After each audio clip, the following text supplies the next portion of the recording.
By now, I've made a couple of videos that give advice on things that dungeon masters can really tend to show a lack of imagination towards, but even more so than encounters or adventure settings, I think that villains take the cake for being consistently mediocre. And when I talk about villains, I'm not talking about just any enemy that the characters fight.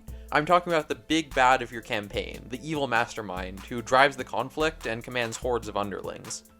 It seems that in the vast majority of D&D campaigns, the big bad is just some creature hanging out in a castle surrounded by a lava moat, who might send increasingly strong minions after the heroes, but doesn't become directly involved in the story until the very end. That's the default in video games, but not in any purely narrative media like books or movies, because it just doesn't make for an interesting story. Can you imagine how lame it would be if Darth Vader was just some guy in scary armor who Luke had to fight as a final obstacle to destroying the Death Star, rather than the terrifying, enigmatic, and proactive character that we'd come to know through hours of development on screen? Even video games are moving away from this trope, at least the more story-driven ones are, and role-playing games should have been far ahead of them. So yeah, here are 5 tips for making your villains more like Darth Vader and less like Bowser. Also, I've debated changing the name of this series to Tips for Writing Awesome X in RPGs instead of focusing specifically on D&D. I've decided to stick to D&D for now because when I have to cite a mechanical example of anything, D&D is the most useful point of reference 95% of the time, purely because pretty much everyone is familiar with it. But I think most of my advice can be applied to pretty much all RPGs, or at least all fantasy or sci-fi adventure RPGs, which, let's be real, that's pretty much all RPGs. Anyway, onto the list. My first tip is to establish the threat posed by the villain as early and as often as possible. One of the most famous examples of the Bowser-type villain outside of video games that works surprisingly well is Sauron from Lord of the Rings. He never leaves his tower in Mordor, and he really doesn't even have a single line of audible dialogue in the entire trilogy. And yet he's considered to be a decent antagonist. Now, Sauron isn't a perfect villain if you ask me, for those reasons specifically, but he still works because the gravity of his threat to Middle-earth can be felt everywhere in the story. Frodo is kicked out of the Shire by an agent that answers directly to him. The adventurers are constantly on the watch for his minions, and the supporting characters constantly remind them that the Free Peoples are just a few wrong moves away from being utterly destroyed. If your villain is as tightly wound to the narrative as Sauron, then that'll provide constant motivation to your players, and the campaign will never feel directionless. My second point is kind of tied to the first one, and it's to tie the villain into the backstory of at least one of the player characters, preferably multiple of them. The only problem with having an incredibly overbearing villain like Sauron is that they might distract from the character development that the players were already looking for. The most obvious solution to this dilemma is to make going after the villain one of the character's core motivations. Maybe the Dark Lord's soldiers burn down the Hermit Druid's home village, or the villain plans to usurp power by slaying the patron that grants the party's warlock their magic. Implicit in this argument is the idea that you should wait until your players make their characters before you flesh out the finer details of your campaign, but I have so much to say about that I'll probably make a whole other video on it sometime in the future.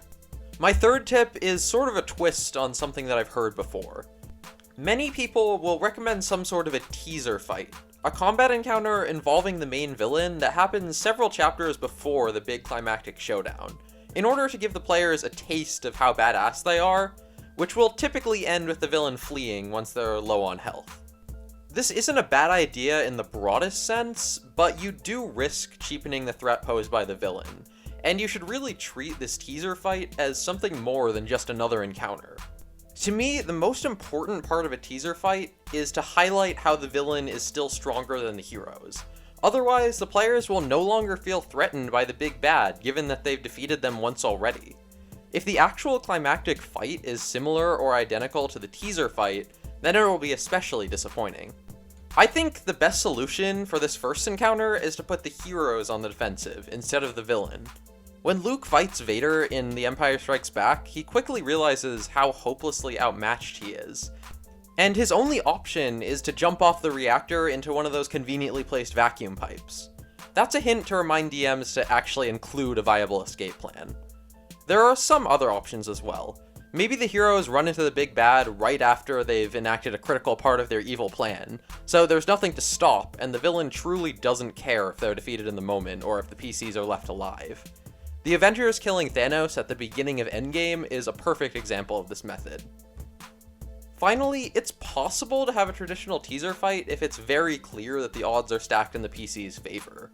In The Force Awakens, Rey and Finn only stand a chance against Kylo Ren because he's already been separated from his troops and shot with a blaster bolt by Chewbacca. Even in that movie, though, many people thought that scene made Kylo look unthreatening, so use this approach with caution. Next up, I think it's a good idea to shake up the stats of the villain in one way or another. There are plenty of creatures in the 5th edition monster manual that make excellent big bads, like dragons, liches, mind flayers, and beholders, due to the shared traits of terrifying powers, egomaniacal personalities, and tendencies to command armies of lesser creatures. The only problem is that these creatures are iconic enough that unless your group is very new to the game, at least one of your players is going to have read the monster manual and are aware of your villain's armor class, attack powers, and damage resistances.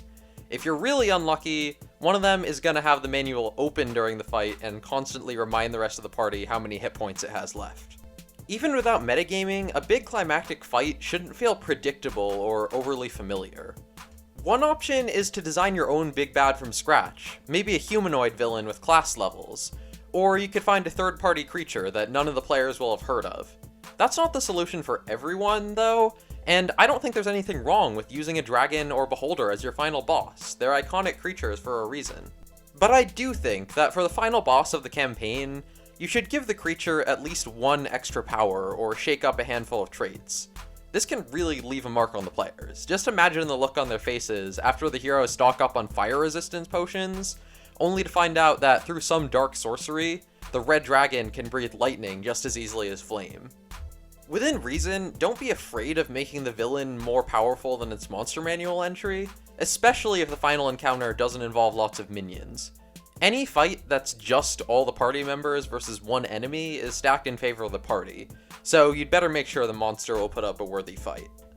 My last piece of advice is to include a non-combat encounter with the main villain of some kind.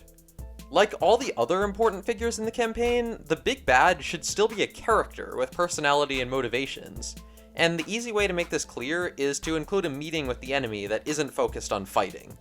There are countless ways to make this work. Maybe the villain invites the heroes to a banquet at his castle where he offers a truce. Maybe the heroes disguise themselves as minions and need to bluff their way into a secret chamber. Maybe the villain gives a speech over the fiery remains of a newly captured city that the heroes have a chance to interrupt. All of these provide opportunities to either show sympathetic qualities for the villain or just prove how twisted they are.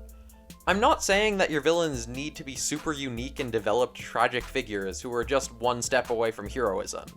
Sometimes being cartoonishly sadistic is totally fine, but even if that is the case, the players will probably feel more threatened if they see the villain up close and personal, as he explains how good halflings taste, or how many different poisons he put into the elaborate torture chamber that he throws traitors into.